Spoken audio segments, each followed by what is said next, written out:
Hello everyone, and welcome to another Shadowlands video guide. Today we're going to be doing another discussion about questions that I've gotten on the new expansion for the past week.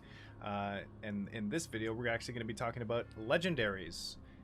I'm also going to be doing a priority list, not necessarily priority list, but like a lot of different talking points. So I'll be leaving the link to the Wowhead article where you guys can look at this information for your own class, and you can refer to that down below in the details section of the video. We're gonna have several talking points today where the drop locations are for specific legendaries that are talking points, the priority list of what legendaries you obviously want to get first and whether upgrading them, and also the future of legendaries, where we kind of see them going into the rest of the expansion. So while you're down there checking out the Wowhead guide, subscribe to the channel, like the video if you like it, and comment down below what's your favorite legendary and why. Alright, before we get started, just want to say catch my live stream, twitch.tv/Barokoshama as well, and follow my Twitter page. The links to those will be in the description of the video down below. Let's get into the video.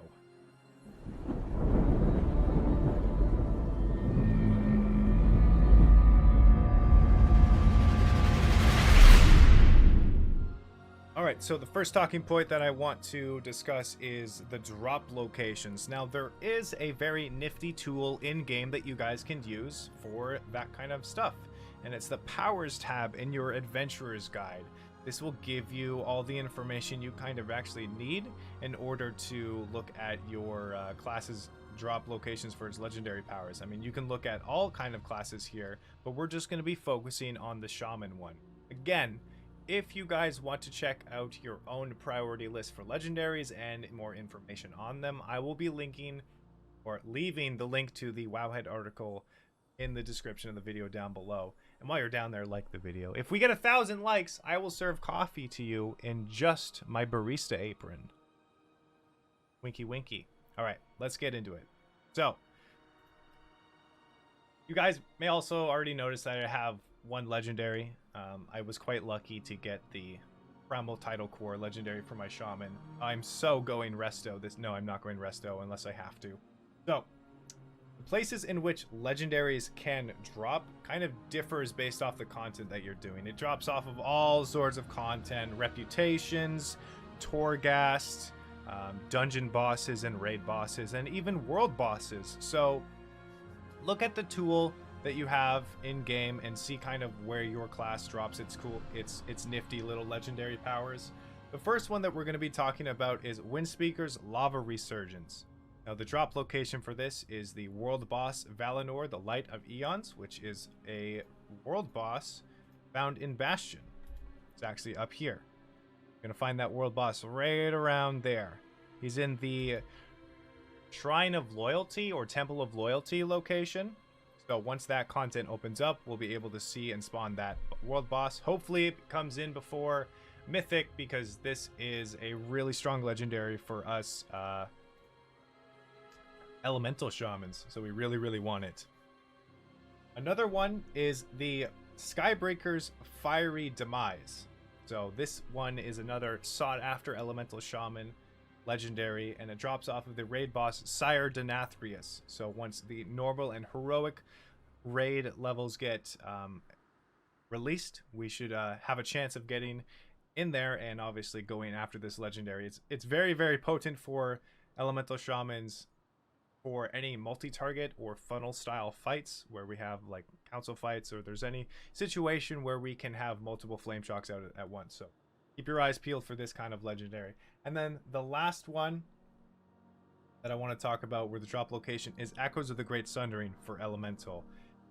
This drops off of Muzala in the Other Side dungeon. You guys can farm that dungeon on normal or heroic difficulty, even if you're locked out for the mythic level and you've already done your rotation for this week. You can farm this legendary recipe on those difficulties. So this is going to be a really good legendary for us as well.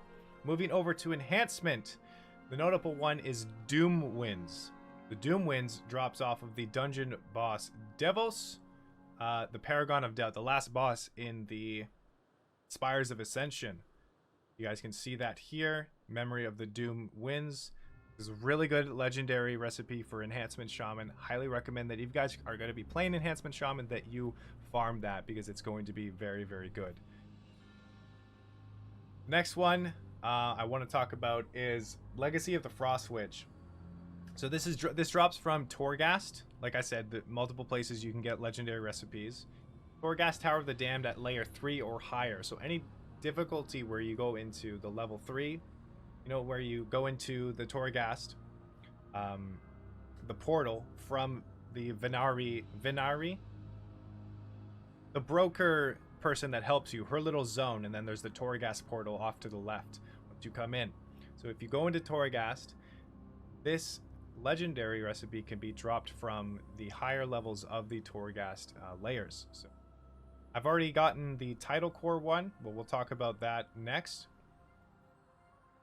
And that also drops from Torghast, from any layer 3 or higher. So that's why I've gotten this one. So I've done Torghast for the week. I was able to complete the layer 3, and I was able to also get this recipe from that. This is going to be a very sought after legendary for restoration shamans as well. Spirit Walker's Tidal Storm, which drops off of the Huntsman Altimore. Yeah, that's in the new raid that's coming out, Castle Nathria. Looks like it's the second boss on the list, but if you look here, gear filter, restoration, you can find that it is on that loot table there. All right. So again, if you guys want to look at your own class's powers, check out the powers tab in the Adventures Guide journal, and you can see all that for all classes and all that stuff. Oh yeah, I forgot to mention, recipes are account bound. So if you have multiple of the same classes and you've already gotten one recipe, you will learn it for your entire account, which is pretty cool. So I've gotten obviously a lot more recipes for my mage that you can see here that I've learned. So yeah, pretty cool. They are account bound. Check that out. Now, when it comes to the priority list of legendaries, obviously different classes are going to be wanting, or different classes, different specs have a priority list that is separate from each other. Obviously, everything has to deal with throughput for legendaries and not necessarily utilities at this point in time. Later on down the line, priority lists could change once we have access to more than just one legendary effect on our character at any given time. But right now, we're focusing on the first legendary that you guys, or the priority list of the legendaries you guys want to craft first or maintain with the raid release of Castle Nathria. So, again, the WoW head guide will be in the description down below, so check that out for top legendaries for your class. All that information can be found there, but for now we're going to be talking about shamans. Priority number 1 for Elemental, Windspeaker's Lava Resurgence. I already talked about where this can be found, which is the world boss in Bastion. And what we kind of want to hope for, obviously, is that the world boss spawns before the Mythic raid releases, because this is our highest throughput single target legendary for Elemental Shamans at the moment. Obviously, whenever you cast Lava Surge or Earth Shock, you gain Lava Surge and increases the damage of your next lava burst by 20%. Right now for Elemental, a lot of our raid DPS revolves around our lava burst damage, and this just, it's beautiful. It's really fun to play with. It's very interactive. Because Elemental is such a proc-based spec, it flows really nicely into the way that the spec plays. So first off, if your focus is raiding, you want to be trying to grab this one first and crafting it first. If your focus is Mythic Plus, Echoes of the Great Sundering is obviously a lot easier to get. It doesn't revolve around you waiting for a world boss to grab it, and you can farm the recipe at any time because it drops off Muzala in the other side dungeon. Echoes of the Great Sundering is our highest throughput AoE legendary at the moment. Every time the Earth Shock, your next Earthquake deals 175% additional damage. So this is going to change the way that your rotation interacts during your AoE or cleave scenarios. So once you obtain this legendary, obviously look at the priority lists, figure out how it works within that rotation, and It's a lot of fun, but it's a little strange at first. You'll get used to playing with it, as I have on the beta. The second legendary that we want to talk about as a priority list within the raiding environment is obviously Skybreaker's Fiery Demise. We said that this drops off of Sire Denathrius in the Castle Nathria raid, and it is our strongest legendary in a multi-dot cleave scenario or funneling scenario. So bosses within the raid such as Huntsman Altamore, Lady Enerva, I believe, the Council of Blood, Stone Legions, okay, like all those bosses, I'm pretty sure, anyway, have multi-dot situations where you can maintain multiple flame shocks. And obviously when you're maintaining those flame shocks and they are critical striking, it lowers the cooldown on your fire elemental. This brings in a lot of synergy with the power of our fire elemental, along with running the Conduit Call of Flame, which extends the duration of your fire elemental. You see where I'm getting here?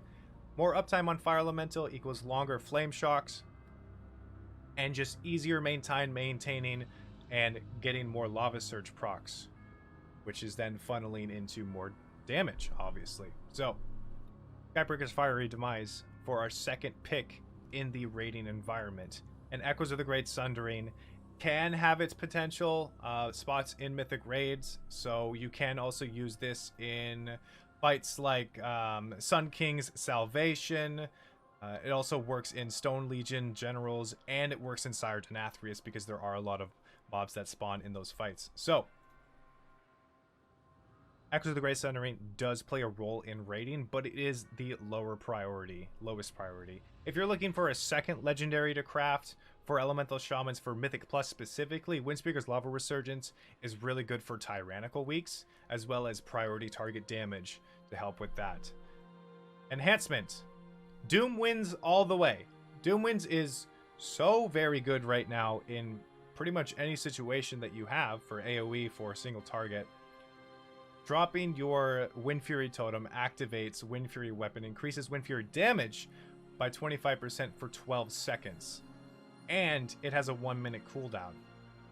So popping this every minute, giving you that amazing burst, really flows into the class very nicely, actually. Works really well with conduits like Unruly Winds, okay, and talents like, because I have to spec into it.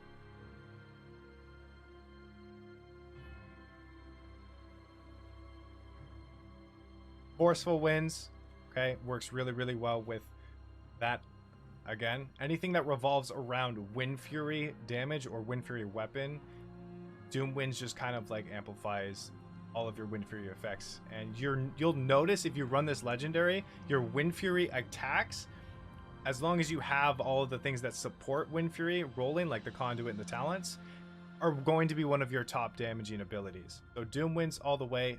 For your next legendary, I would actually recommend, as well as a lot of other people would recommend, that you hold upgrading or crafting another legendary to see whether or not Doom Winds gets nerfed or changed, or if it dodges the nerfs, I guess, because it is so powerful and better at the moment than any other legendary that as long as it doesn't get changed, it's actually worth just to upgrade it instead of crafting a whole new legendary.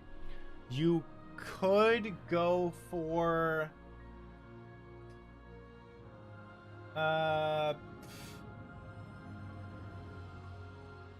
you could go for Legacy of the Frost Witch. It's a pretty decent one for single target. If Doom Winds gets nerfed into the ground, or if it just gets tuned properly, Legacy of the Frost Witch could become a lot better for raiding, if, of course, that's a hard if, because Doom Winds is just so strong at the moment. Yeah, keep an eye on the changes that are going to come in the raid tuning patches that are on the way once the raid is released, and make a smart choice then. Obviously, you'll be able to know based off of either the Earthshrine Discord letting you know, or guides, multiple other informational places like Wowhead or Storm Earth and Lava telling you guys that, hey, this is what happened to Doom Winds. maybe we take this path now instead. This is what simulations are saying, theory crafters. So you're gonna have resources if things change. So keep an eye out for this for the future. And I'll also be leaving a pinned comment down below if that happens to change, so that this video stays relevant. Okay, restoration. Primal Tidal Core. I already have this legendary, so that's great. This is going to be your really, really strong legendary for raiding. This is pretty much your go-to raiding legendary. I would recommend, or it is recommended that you grab this. Very easy to get. Just do Torghast level 3 or higher and it will drop. I'm pretty sure it's repeatable. If you go into Torghast several times, I could be wrong. I'll leave in the comments down below if I am wrong, or I'll put it in the description. But at this moment in time, I'm pretty sure it's still doable to farm Torghast to farm the legendary recipes, because they are on a separate loot table. So if your focus is Primal Tidal, or focus is raiding, get the Primal Tidal Core as soon as you can for Restoration Shaman. If your focus is Mythic Plus, Spirit Walker's Tidal Totem is your go-to there. Obviously, when you're crafting your legendaries, look at the stats that you need based off of the situation that you're crafting the legendary for. So for Elemental Shaman, if your focus is raiding, your stats should be like haste and versatility, or haste and crit, or versatility and crit, depending on what stats you need. Follow your simulations. If you're an enhancement shaman, you obviously want to be getting haste and crit or verse. So crit and verse are kind of equal to each other. So haste and crit or verse for your enhancement legendaries. And for restoration shaman, versatility and crit chance, I guess. I believe that's correct. Versatility and crit chance. Comment down below if I'm wrong. I can take constructive criticism. All right. So now that we've talked about your priority list, let's move into the next one, which is the future of legendaries. Away we go. Now, welcome to the last section of the video, which is the potential future of legendaries. I'm strictly going to be talking about elemental, because that is kind of my specialty, I guess you could say. And I'll leave the other two legendary futures for the other two shaman specs up to your imagination. What I want to talk about is the synergies between legendaries at this moment. Barokoshama. Thank you so much for the sub. Let's get back to the video. Currently, in Raid, there is synergies between Windspeaker's Lava Resurgence and Skybreaker's Fiery Demise.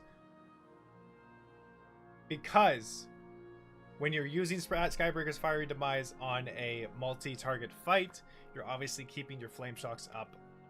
You're getting more Lava Surge procs, which equals additional Maelstrom generation. And more additional Maelstrom generation means you're Earth Shocking more.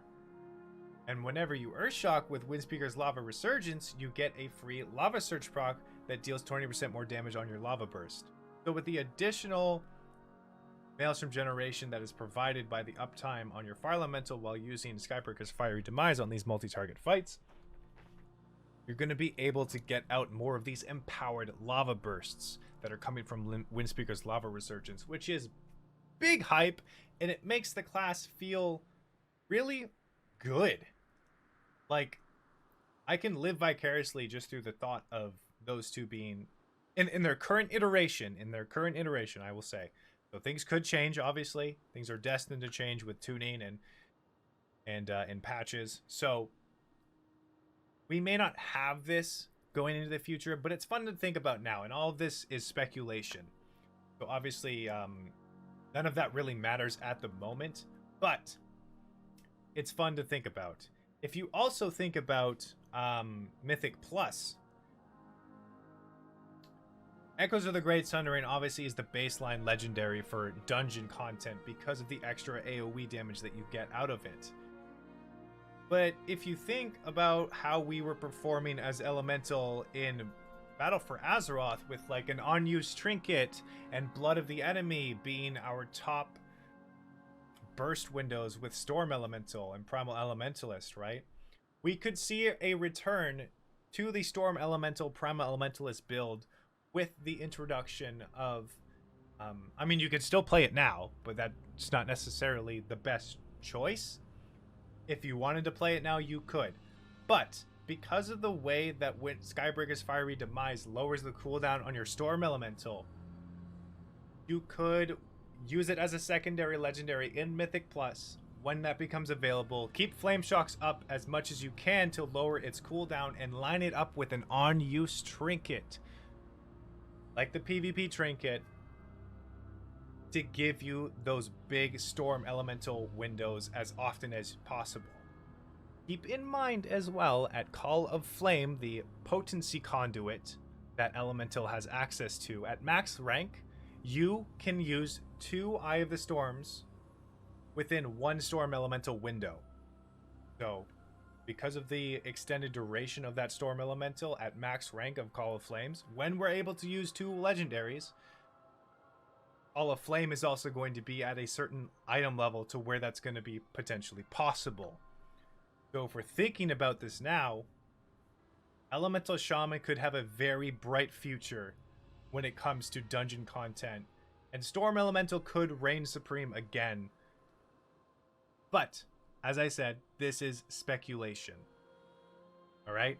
So, don't get your jimmies in a knot because I'm talking about this now. This is just a fun section of the video. I think it would be really interesting to see these kind of legendary combinations in Raid, but also in Mythic Plus. Kind of change up the game a little bit for Elemental Shaman and make us feel really powerful. I think it would definitely be an awesome sight to see that kind of stuff. I am looking forward to the evolution of classes, not just Elemental Shaman, but also my mage that I'm playing and possibly my Shadow Priest that or Balanced Druid that I may or may not level up depending on how grindy I want to get with this game.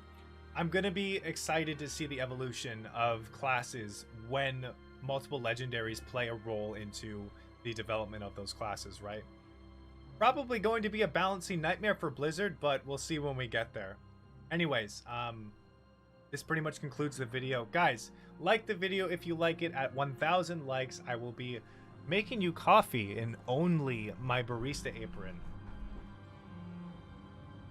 And only my barista apron. Like the video if you like it. Subscribe for more Elemental and Shaman content, Shadowlands content. Check out my merch store down below. I have fucking Shaman t-shirts, hoodies, and totem mugs. Thank you again so much. Go and check out my twitch.tv/Barokoshama stream, and while you're also down in the details where that's going to be posted, follow my Twitter page. Thank you guys so much for watching. Until next time, keep calm and Maelstrom on. Bye-bye.